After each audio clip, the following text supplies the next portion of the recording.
Today on the table I have the SIG P238 and the Smith & Wesson EZ. Now you're probably wondering, why would I compare these two firearms? They look incredibly different. They're not even similar. Actually, you're wrong. These firearms are very similar.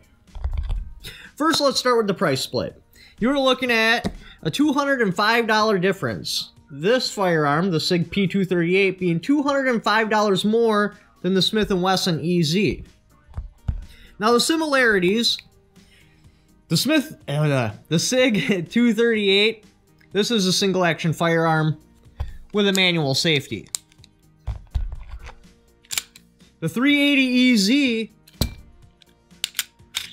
is also a single action firearm, but instead of a manual, well, you can get these with a manual safety, but from what I understand, the recoil is making the safety come on, so they're going to be doing some sort of recall on it. I don't know the details on that. That is something you're going to want to look on yourself if you do want to get the Smith & Wesson EZ. But anyways, it does have a manual safety, but it's on the back. So basically, when you grip it, it takes the safety off. The Smith & Wesson does have a loaded flag. Your SIG does not. To be honest, I'd prefer not to have a loaded flag. Your Smith & Wesson is a much heavier firearm than the SIG. It's also longer,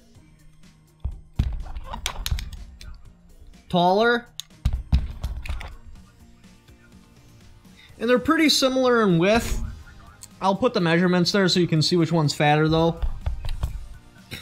Your SIG does come with night sights. Unfortunately, all three dots are the same color. I'm not a fan of that, especially if you've watched my channel, you know why. Your Smith & Wesson is just 3-dot sights. Your sight radius on the Smith & Wesson is substantially longer than the SIG. Now the slide, they're about the same for racking, like how much force it takes, unless of course the hammer is down on the SIG. One of the biggest reasons a lot of people buy the 380 EZ is because the slide is easy to rack. Now if the hammer is down on the SIG, yes, the slide is easier on the 380 EZ, but if the hammer is back, this is ridiculously hard to try to do. Try one last time. There, the SIG is locked and the Smith & Wesson isn't even close.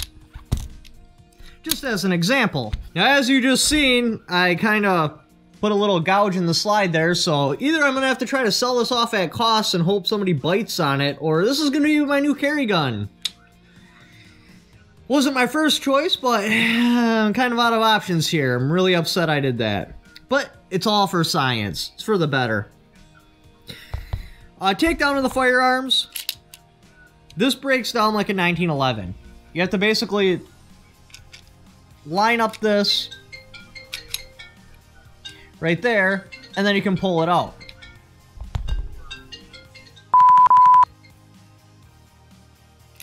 Trigger brake. SIG 238.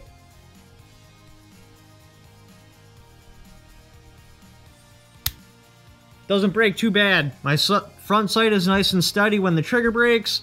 A little bit heavy for me for just being a single action. I would like to see a slightly lighter trigger, especially where it's got an external safety that you can opt to get rid of. 380 EZ.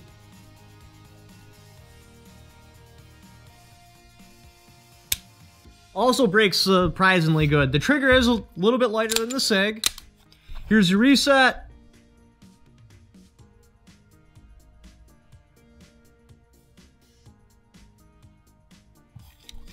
And somehow I missed it.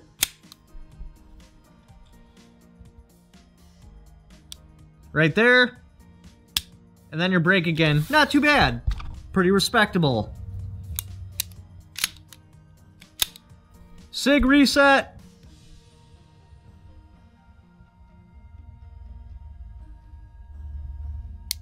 Again, pretty long for me for a single action. I would like to see something a bit shorter.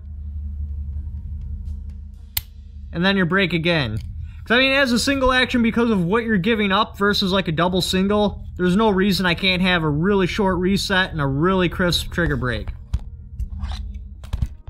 Takedown of the firearms, the Smith & Wesson is drastically easier.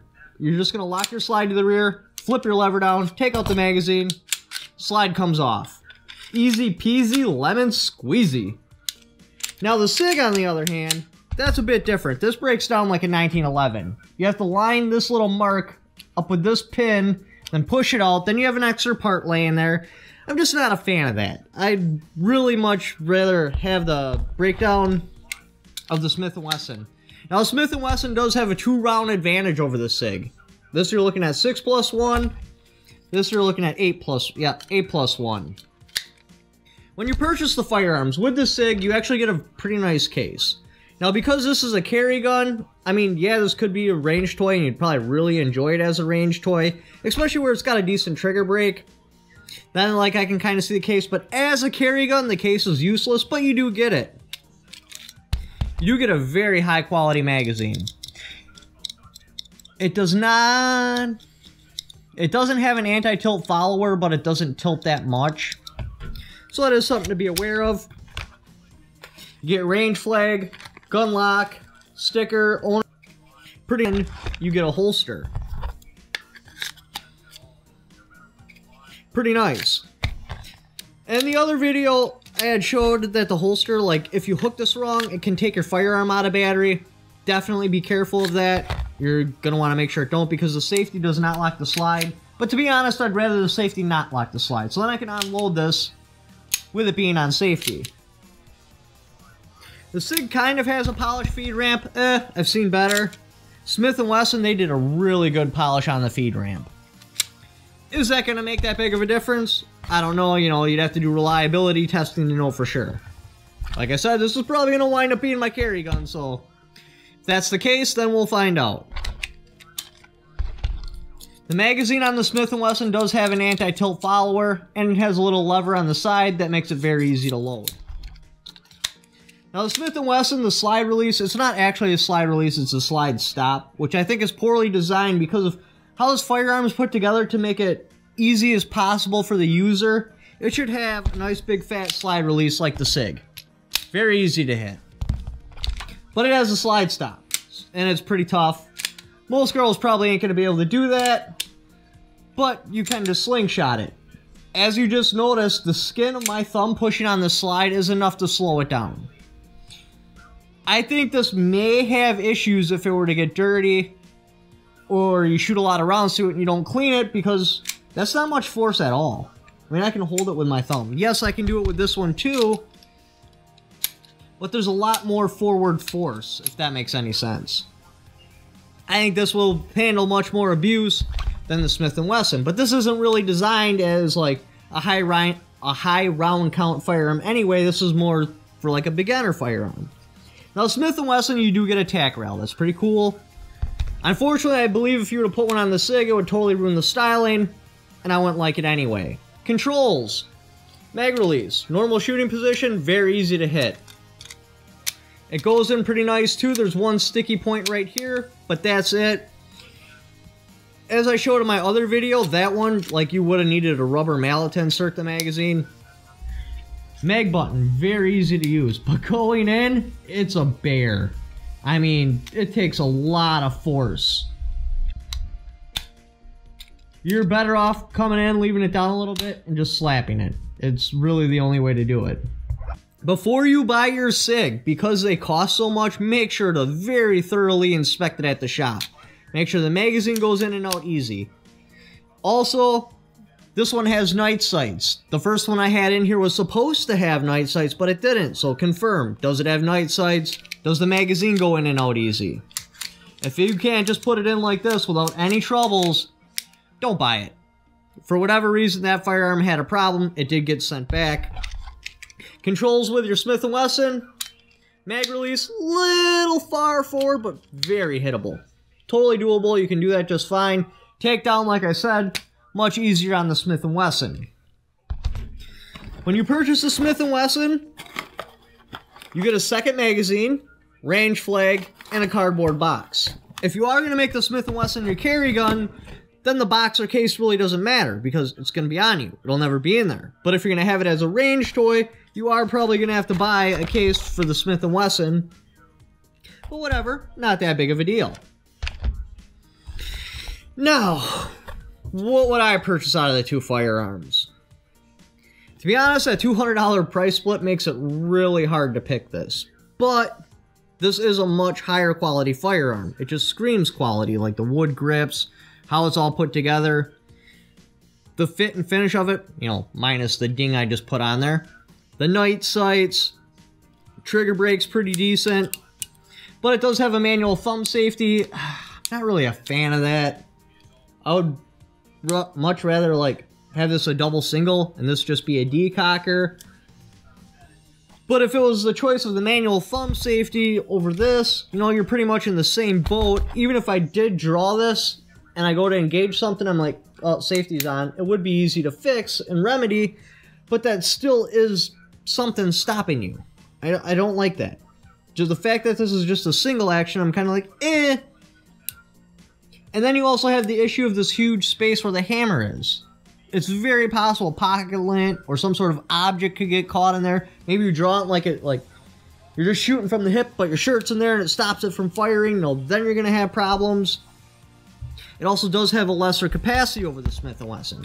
This has a tack rail, but as a carry gun, that really don't matter. But it is kind of cool because instead of, you know, like say you had a flashlight on you and for whatever reason you had to use the flashlight, you're not stuck doing one of these, which is extremely fatiguing. You could use a weapon light as a flashlight, and then if you had to use it, you know, except for your quick whatever, you could put it on the firearm after that. Or if you are older and you have troubles racking it, arthritis, whatever, or you just want something easy to rack, because this has an accessory rail, this would make a very nice nightstand gun. That'd be really cool, because a nightstand gun, you almost need to have a light on it, because I highly doubt somebody's going to break into your house at noon. It's probably going to be midnight, and it's probably going to be dark. So you want to have a flashlight to identify your target to make sure you're not about to put two in your dog. So that's important, but it's lacking the night sights. I guess basically what I'm getting at here, for me at least, none of these fit either of the two jobs that I would like to put them in, but they are both easy to use. If you're a new shooter and you need an easy to use firearm and you're not going to carry it, I would probably recommend the Smith & Wesson. For me though, this is kind of big to carry. I mean, I could do it. I could carry a Desert Eagle, but would it be comfortable? Would I be likely to carry it more often? Would it fit with more of my clothing? Well, see, now that's where the SIG shines. But then again, you have that high price split. It's a single action with an external manual safety. So the final choice I'm going to say, if I'm going to carry it and I'm a new shooter, or because I ding this, this will probably be the one I pick for carry. A range toy, you know, something easy to use on the nightstand or off-body carry, this would probably be my pick. I do like the fact, though, that, you know, this is just, there's no external safety. Like, you just pull this and it's ready to go as long as you have a round chambered. This, you pull it, you have to remember, turn off the safety. Or if you have put the hammer in half cock so nothing can get caught in there, you gotta remember to cock the hammer. And then that's also another problem, because if you want to go into half cock, you have to set this hammer down on a live round. If for whatever reason your finger slips and it sets that round off, you're probably not going to be doing it outside at a range. You're probably going to be setting the round off in your house or in your car or something like that. But anyways, leave in the comments below which one you would pick and why. Thank you for watching. Don't forget to subscribe.